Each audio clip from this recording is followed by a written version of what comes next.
ईश्वर सहाय आप सबों को जमशेदपुर पासेट में स्वागत है। आइए हम प्रार्थना करें। हे सामर्थ्य जीवित अनुग्रहकारी पिता परमेश्वर, हम तेरा धन्यवाद करते हैं आज के इस दिन के लिए, जीवितों के प्रदेश में रखने के लिए। हम प्रार्थना करते हैं कि इस समय हम ऑनलाइन आराधना में इन प्रियों को तेरे निकटताई में लाना चाहते हैं। हे जीवित अनुग्रहकारी पिता, तूने हमें वह व्यवस्था दिया कि उस व्यवस्था के अनुसार से हम तुझको पहचानने और जानने वाले हो सकें। प्रार्थना करते हैं कि इस आराधना के क्रम में तू हमारे बीच में उपस्थित होने पाए, कि हम तेरे वचनों से सीख कर तेरे निकटताई में आने वाले हो पाए। इसलिए प्रार्थना करते हैं प्रभु कि तू हमारे बीच में आकर हमारी इस आराधना में हमारे बीच में आइए, ताकि हम तुझे प्रसन्न करने वाले हो सकें। यीशु के नाम से आमीन। गीत संख्या 27, हिम नंबर 27।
प्रियो, हमारे प्रभु यीशु ख्रीस्त ने कहा, प्रभु हमारा परमेश्वर ही एकमात्र प्रभु है।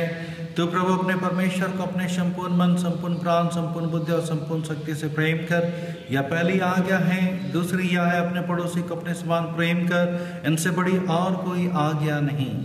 परमेश्वर ने संसार से ऐसा प्रेम रखा कि उसने अपना इकलौता पुत्र यीशु ख्रीस्त दे दिया, वह हमें पापों से बचाए, स्वर्ग में हमारे लिए निवेदन करता हो और हमें शाश्वत जीवन में पहुंचाए। इसलिए हम पश्चाताप और विश्वास के साथ अपने पापों का अंगीकार करें। हम परमेश्वर की कृपा से उसकी आज्ञाओं का पालन करने का, सब लोगों के साथ मेल मिलाप और प्रेम से रहने का दृढ़ संकल्प करें। हम पाप अंगीकार की इस प्रार्थना को एक साथ उच्चारेंगे। हे सर्वशक्तिमान परमेश्वर, हमारे स्वर्गीय पिता, हमने मन, वचन और कर्म से तेरे विरुद्ध एक दूसरे के विरुद्ध पाप किया है। हमने अपनी आज्ञा और दुर्बलता के कारण जानबूझ के बुराई की है, भलाई करने में असफल रहे हैं। इन सब पापों के लिए सचमुच खेदित हैं और अंतःकरण से पश्चाताप करते हैं। तेरे पुत्र यीशु ख्रीस्त ने हमारे लिए अपने प्राण दिए, उसी कारण हमने जो पाप किए उनको क्षमा कर और यह वर दे कि भविष्य बनाया जीवन पाकर सदा तेरी सेवा करें, ताकि तेरे पवित्र नाम की महिमा हो। आमीन। सर्वशक्तिमान परमेश्वर उन सबको क्षमा करता है जो एक दूसरे को क्षमा करते और सच्चा पश्चाताप करते हैं। वह हम सब पर दया करे, हमारे पापों को क्षमा करे और उनसे तुमको छुटकारा दे, सब भले कामों में तुम्हें स्थिर और सबल करे और शाश्वत जीवन में बनाए रखे। हमारे प्रभु यीशु ख्रिस्ट के द्वारा। आमीन। परमेश्वर का धन्यवाद हो। आज प्रभु यीशु ख्रिस्त जन्म दिवस के पूर्व तीसरा प्रभुवार और आगमन का दूसरा प्रभुवार है। आइए हम कलेक्ट की प्रार्थना को करें। हे धन्य पुत्र, तूने पवित्र शास्त्र के सब पुस्तकों को हमारी शिक्षा के लिए लिखवाया। हमारी सहायता कर कि हम उन्हें इस प्रकार से सुने, पढ़ें, सोचें, सीखें और अंतःकरण से मनन करें कि तेरे पवित्र वचन से शक्ति प्राप्त कर अनंत जीवन की उस आशा को जिसे तूने हमारे उद्धारकर्ता यीशु ख्रिस्ट में हमें दिया है अपनाएं और दृढ़ता से उसको थामे रहें। उसी के द्वारा जो तेरे और पवित्र आत्मा के संग एक परमेश्वर युगानुयुग जीता और राज्य करता है। हम प्रार्थना करें उन सारे लोगों के लिए जो दुखी हैं, क्लेशित हैं, बीमार हैं। हे सर्वशक्तिमान पिता, जीवन और आरोग्य के दाता, हम प्रार्थना करते हैं कि सब रोगियों पर तू दया दृष्टि करे। विशेषकर उन पर जिनके लिए हमारी प्रार्थना चाहिए गई है, उन पर उनकी सेवा करने वालों पर अपनी आशीष उड़ेल। ऐसा कि यदि तेरी इच्छा हो तो तन मन से चंगे हो जाए और तेरे पवित्र कलीसिया में तेरा धन्यवाद करें, हमारे प्रभु यीशु ख्रिस्ट के द्वारा। आमीन। हे परमेश्वर, समस्त मानव जाति के सृष्टिकर्ता पालनहार, हम नम्रता पूर्वक सब प्रकार के दशा के मनुष्यों के लिए प्रार्थना करते हैं। तो कृपा कर अपने मार्ग उन्हें बता, अपना त्राण सब जातियों पर प्रकट कर। विशेषकर सब लोग के कलीसिया के भलाई के लिए प्रार्थना करते हैं कि तेरे दया में आत्मा से उसकी ऐसी प्रेरणा रखवाई हो कि जितने अपने को क्रिश्चियन कहते और बताते हैं वे सत्य के मार्ग पर पहुंचाया जाए और विश्वास को आत्मा के एकता और मेल के बंधन और चाल चलन की धार्मिकता से धरे रहें, हमारे प्रभु यीशु ख्रिस्ट के द्वारा। आमीन। हम प्रार्थना करें क्रिस्ती घरानों के लिए। हे प्रभु परमेश्वर, तो अपने लोगों को शांति से निश्चिंत रहने के स्थानों में वास कराता है। हम तुझसे प्रार्थना करते हैं कि सब क्रिस्ती घरानों को आशीष दे, उनसे दुष्ट आत्मा के सारे बंधों को दूर करें और अपने पवित्र दूतों को अपने दासों की रक्षा और शांति के लिए वास करने दे, हमारे प्रभु यीशु ख्रिस्ट के द्वारा। आमीन। हम प्रार्थना करें सुसमाचार प्रचार के लिए। हम प्रार्थना करें। हे पृथ्वी के सब जातियों के परमेश्वर, हम प्रार्थना करते हैं तू अनगिनत लोगों को स्मरण कर जो यद्यपि तेरे स्वरूप में सृजे गए हैं तथापि तुझे और तेरे पुत्र यीशु ख्रिस्त के प्रायश्चित को नहीं जानते। या वर्दे के तेरे पवित्र कलीसिया की प्रार्थनाओं के द्वारा वे सारे मिथ्या धर्म और अविश्वास से छुड़ाए जाएं और तेरी सेवा करने के लिए आकर्षित किए जाएं। उसी के द्वारा जिसे तूने सारे मनुष्य जाति का पुनरुत्थान और जीवन होने के लिए भेजा है, अर्थात तेरा पुत्र हमारा प्रभु यीशु ख्रिस्त। आमीन। आज के पवित्र दिन के लिए ठहराया गया पहला पाठ हम सुनेंगे व्यवस्था विवरण की पुस्तक, उसका 18 अध्याय 13 पद से 19 पद तक। व्यवस्था विवरण की पुस्तक, उसका 18 अध्याय 13 पद से 19 पद तक, जिसमें लिखा है, तू अपने परमेश्वर यहोवा के सम्मुख सिद्ध बना रहना।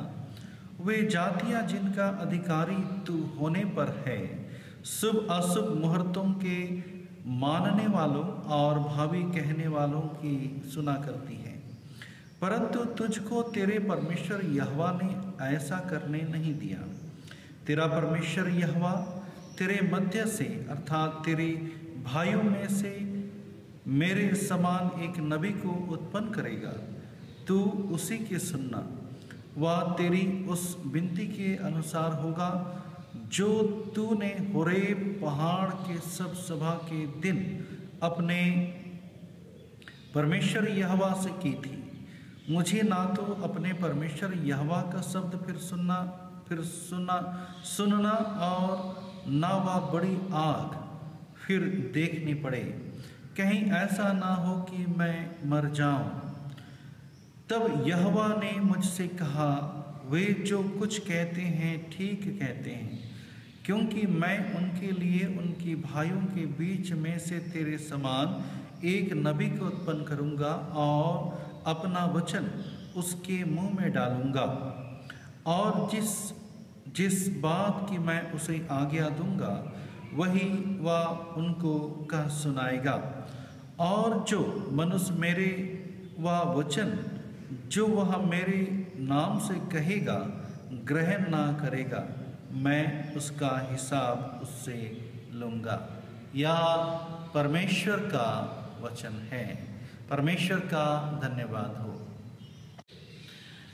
आज के पवित्र दिन के लिए ठहराया गया दूसरा पाठ प्रेरितों की पुस्तक, उसका 3 अध्याय और उसका 18 पद से 26 पद तक। प्रेरितों के कामों का वर्णन, उसका 3 अध्याय और उसका 18 पद से 26 पद तक लिखा है। परंतु जिन बातों को परमेश्वर ने सब भविष्यद्वक्ताओं के मुख से पहले ही बता दिया था कि उसका मसीह दुख उठाएगा, उन्हें उसने इस रीति से पूरी किया। इसलिए मन फिराओ और लौट आओ कि तुम्हारे पाप मिटाए जाएं, जिससे प्रभु के सम्मुख से विश्रांति के दिन आए, और वह यीशु को भेजे जो तुम्हारे लिए पहले ही से मसीह ठहराया गया है।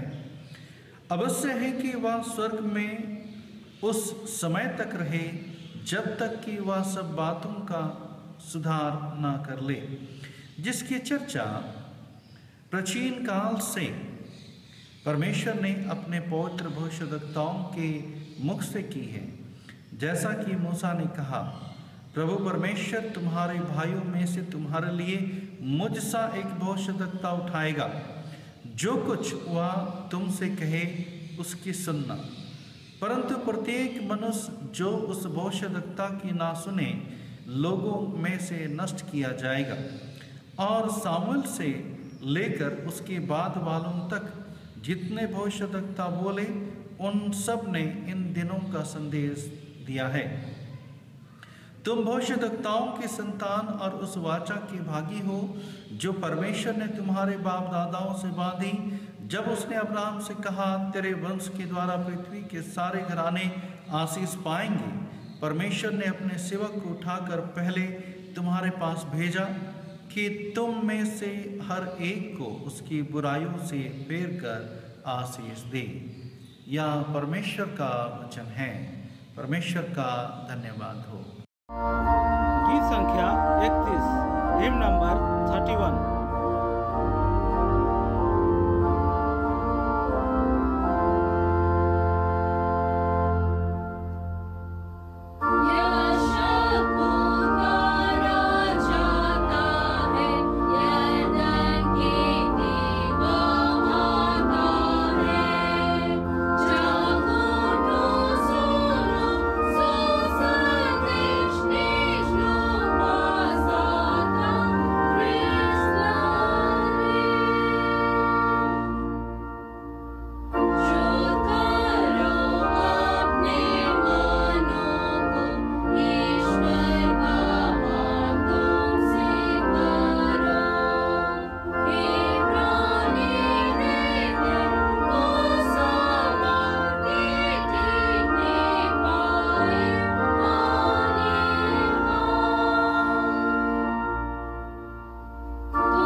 प्रभु आपके साथ रहे और आपके साथ भी।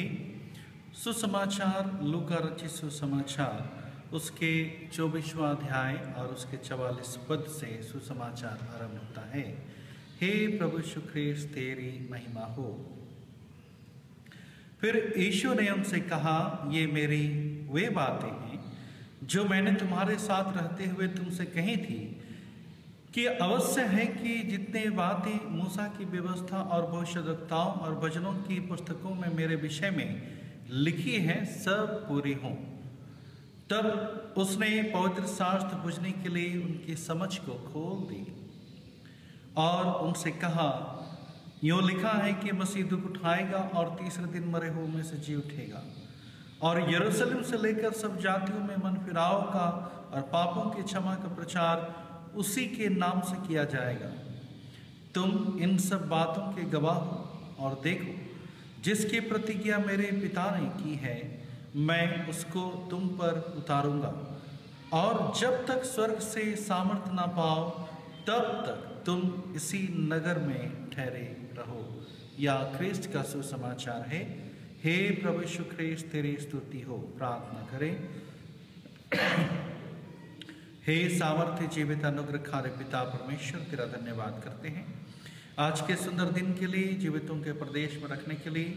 हम प्रार्थना करते हैं प्रभु कि अपनी ज्ञान समझ बूझ हमें दे कि हम तेरे वचनों को समझ सके, सीख सके और तेरे अनुयायी होने वाले हो सके। इसलिए प्रार्थना करते हैं प्रभु, जो कुछ मैं बोलूँ मैं नहीं बल्कि मेरे मुख के द्वारा से तू बोलने वाला हो, यीशु के नाम से आमीन।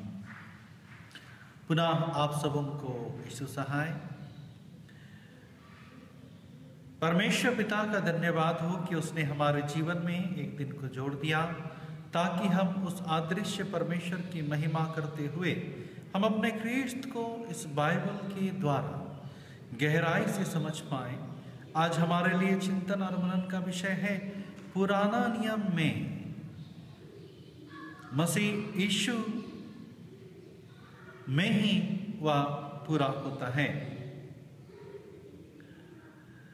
प्रभु यीशु ख्रीस्त ने स्वयं ये बताते हुए कहा है कि मूसा की व्यवस्था में उसी के विषय लिखा है, उसके जन्म की भविष्यवाणी, जीवन की भविष्यवाणी, उसकी सेवाकाई की भविष्यवाणी, शिक्षा एवं तरस और मृत्यु एवं पुनरुत्थान भविष्यद्वक्ताओं द्वारा पुराने नियम में वर्णन किया गया है और भविष्यवाणियां की गई। और जो विश्वासी जिसकी बाट जो रहे थे वही प्रभु यीशु ख्रीस्त था, वही आदि और अंत है, जिसने जगत की सृष्टि की एवं समय समय पर अपने लोगों को कभी बंधुआई से छुटकारा दिया एवं अपने लोगों को प्रतिज्ञा भी दिया, जिसकी चर्चा हम पुराने नियम में पढ़ते हैं। मसीह में प्रियो, नए नियम में बालक प्रभु यीशु ख्रीस्त के विषय का वर्णन किया गया और जिसकी बाट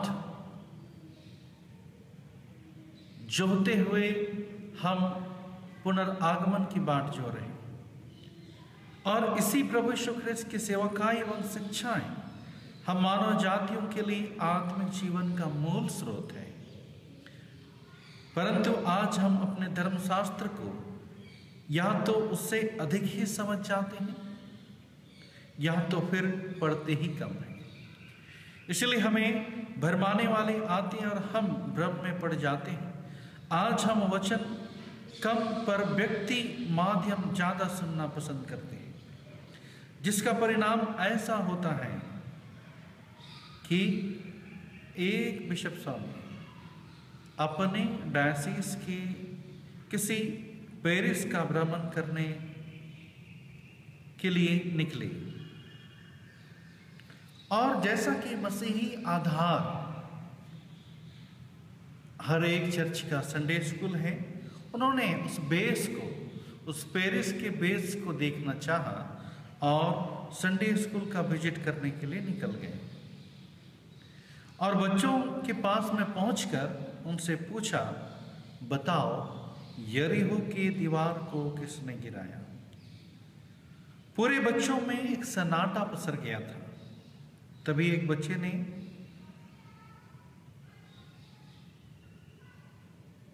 तभी एक बच्चे की ओर अपने इशारा को करते हुए उनसे कहा कि बताओ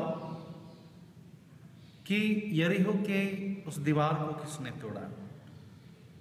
उस बच्चे ने कहा कि निश्चित रूप से हे बिशप स्वामी, मैंने तो नहीं गिराया, पर नहीं जानता किसने गिराया है। बिशप स्वामी संडे स्कूल के शिक्षकों को देखने लगे, तो शिक्षकों ने भी यही उत्तर दिया, किसने गिराया हम नहीं जानते। तब बिशप स्वामी ने कमेटी के मेंबर लोगों को बुलाया और संडे स्कूल का हाल बताया। उसी कमेटी के एक सज्जन ने कहा, बिशप स्वामी हम भी नहीं जानते कि यरीहो के उस दीवार को किसने गिराया, लेकिन हमें बताएं यह कहाँ है, हम उस दीवार के लिए धन इकट्ठा करेंगे और उस दीवार को फिर से खड़ा करेंगे। मसीह में प्रियो, इस दृष्टांत से हमने क्या सीखा? यह कि हम आज हर एक उत्सव के लिए डोनेशन, चंदा तक ही कलीसिया को समझ पाए। हमारा कलीसिया का दूल्हा हमसे क्या चाह रहा है ये हम समझ नहीं पा रहे। इसीलिए पुराना नियम को समझने के लिए नया नियम दिया गया कि हम अपने यहोवा अर्थात प्रभु यीशु ख्रीस्त को समझ पाए। इसलिए मसीह में प्रियो, हमें चाहिए कि हम पुराने नियम जो जीवन की कुंजी है, जो जीवन की शुरुआत है, जो भविष्यवाणी है, उन सारी बातों को हम ध्यान से पढ़ें, अपने अगुओं को ध्यान से सुने और हम उस पुराने नियम में जो भविष्यवाणी की गई है उन बातों को समझने का प्रयास करें कि यह भविष्यवाणी किसके लिए। निश्चित तौर से मसीह में प्रियो, वह प्रभु यीशु ख्रीस्त की ही भविष्यवाणी थी, अब प्रभु यीशु ख्रीस्त के आने की भविष्यवाणी थी और वह नए नियम में प्रभु यीशु ख्रीस्त के जन्म दिवस में पूरा होती है। निश्चित तौर से वह नया नियम अब उस दूसरे आगमन की भविष्यवाणी करता है। मेरे प्रियो, उस दूसरे आगमन के लिए हम तैयारी करें और इस दूसरे आगमन की तैयारी करने से पूर्व हमें धर्मशास्त्र के पहले भाग अर्थात पुराने नियम की समझ आवश्यकता होगी और तब जाकर के वह हमारे जीवन में दूसरे नियम अर्थात नए नियम के अनुसार से पूरा होगा। अर्थात मसीह में प्रियो, आइए हम वचन को सुने, ध्यान लगाएं, मनन करें और हम अपने प्रभु यीशु ख्रीस्त की बाट को जोहने वाले हो सकें। आइए हम प्रार्थना करें। हे सामर्थ्य जीवित अनुग्रहकारी पिता, हम प्रार्थना करते हैं उस पुराने नियम में जो तेरे लिए भविष्यवाणी की गई है और जो नया नियम में पूरा हुआ, निश्चित तौर से तू जिंदा खुदावन है। इसलिए हम प्रार्थना करते हैं कि जब पुनर्आगमन की बात होती है तो निश्चित तौर से प्रभु जी हम उस न्याय के लिए आशा रखें। हे सामर्थ्य अनुग्रहकारी पिता, उस न्यायी परमेश्वर के लिए हम अपने आप को तैयार कर इस पहले आगमन की हम तैयारी करने वाले हो सके, हमारे प्रभु यीशु ख्रीस्त के द्वारा। आमीन। आइए हम अपने विश्वास की घोषणा प्रेरितों के विश्वास वचन के द्वारा से एक साथ कहें। मैं सर्वशक्तिमान पिता, स्वर्ग और पृथ्वी के सृष्टिकर्ता परमेश्वर पिता पर विश्वास करता हूँ। मैं उसके इकलौते पुत्र हमारे प्रभु यीशु ख्रीस्त पर विश्वास करता हूँ। वह पवित्र आत्मा के सामर्थ से घर में आया और कुंवारी मरियम से जन्मा। उसने पंतियुस पिलातुस शासन में दुख भोगा, वह क्रूस पर चढ़ाया गया, मरा और गाड़ा गया, मृतकों के लोक में उतरा, तीसरे दिन जी उठा, स्वर्ग पर चढ़ गया, पिता की दाहिनी ओर विराजमान है। वह जीवितों और मृतों न्याय करने के लिए फिर आएगा। मैं पवित्र आत्मा पर, पवित्र सरलौकिक कलीसिया पर, संतों की संगति, पापों की क्षमा, देह के पुनरुत्थान और अनंत जीवन पर विश्वास करता हूँ। आमीन। गीत संख्या 33, हिम नंबर 33।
आइए हम समस्त दानों के लिए प्रार्थना करें। हम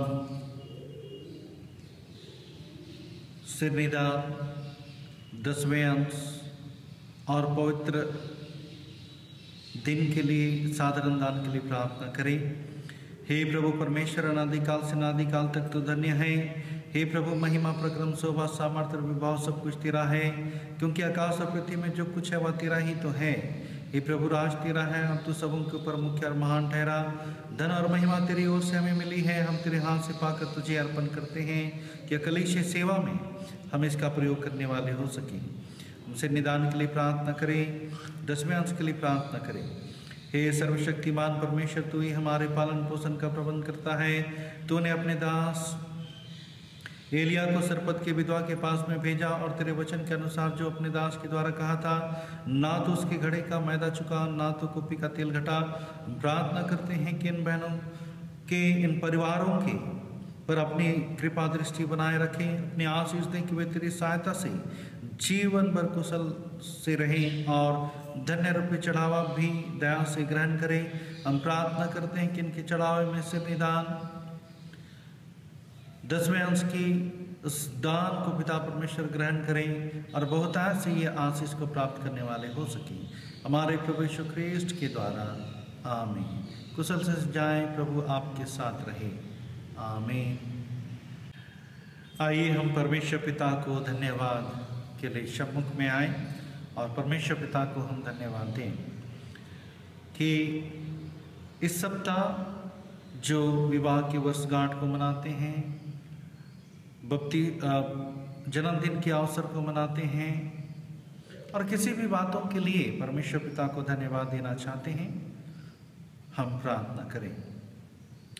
हे परमेश्वर, हम तेरा धन्यवाद करते हैं क्योंकि तेरे प्रेम की कोई सीमा नहीं, तेरी आशीष अनगिनत है। हम तेरे सब भलाई के लिए तेरी स्तुति करते हैं, तुझे धन्य कहते हैं। तो हमारे निर्बलता में हमारा बल है, हमारे अंधकार में हमारी ज्योति, हमारे दुखों में दिलासा और शांति, तथा अनंत काल तक हमारा परमेश्वर पिता, पुत्र और पवित्र आत्मा युगानुयुग जीता और राज करता है। आमीन। हम विवाह के लिए धन्यवाद दें जो विवाह का वर्षगांठ मनाते हैं। हे हमारे पिता परमेश्वर, हम तुझे धन्यवाद देते हैं कि तूने अपने लोगों को पवित्र विवाह में प्रेम के बंधन में जोड़ा है। उनकी रखवाली करें, उनका मार्गदर्शन करें, उनकी सहायता करके वह जीवन भर एक दूसरे से प्रेम रखें और निष्ठावान बने रहें। उनको अपनी प्रतिज्ञाओं पर स्थिर रहने की शक्ति प्रदान कर, जिससे तेरी इच्छा के अनुसार उनकी सब आशाओं की पूर्ति होती रहे। उनको दृढ़ एवं धीरज प्रदान कर, ऐसा कि वे जीवन भर तुझ में और एक दूसरे से बल प्राप्त करते जाएं। अपने उत्तम वरदानों की भरपूरी उनको दे और आपसी साचारिता तथा हमारे प्रभु यीशु ख्रीष्ट के ज्ञान में बढ़ते रहने की आशीष प्रदान करें, हमारे प्रभु यीशु ख्रीष्ट के द्वारा। आमीन। हे सर्वशक्तिमान परम दयालु परमेश्वर पिता, तेरी दया सारी सृष्टि पर बनी रहती है। तूने अपनी बड़ी दया से अपने प्रियजनों को एक साल सुरक्षित रखा।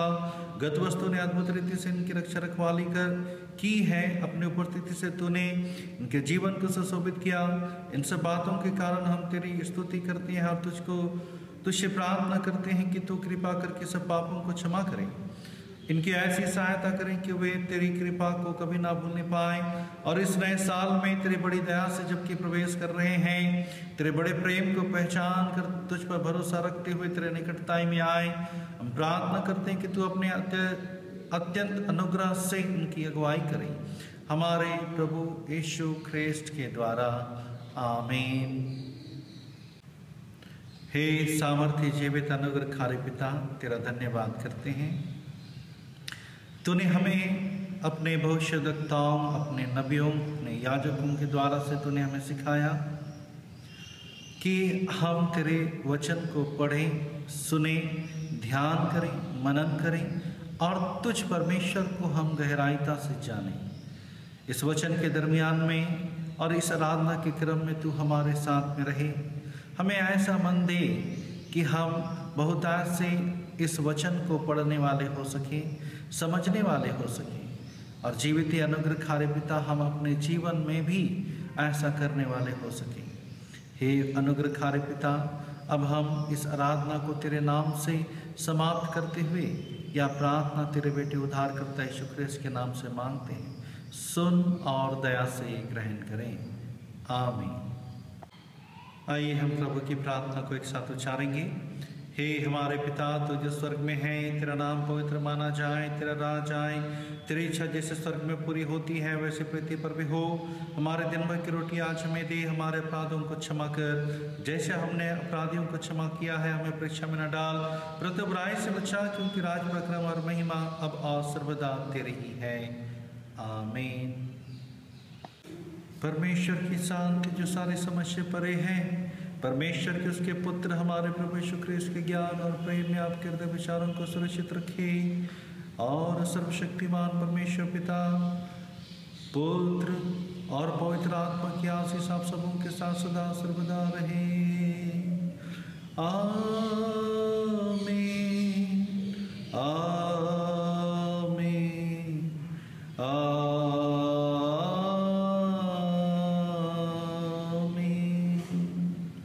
शांति से पुनः होकर जाएं, प्रभु से प्रेम रखें और उसकी सेवा करें, ख्रिस्त के नाम में। आमीन। यीशु सहाय।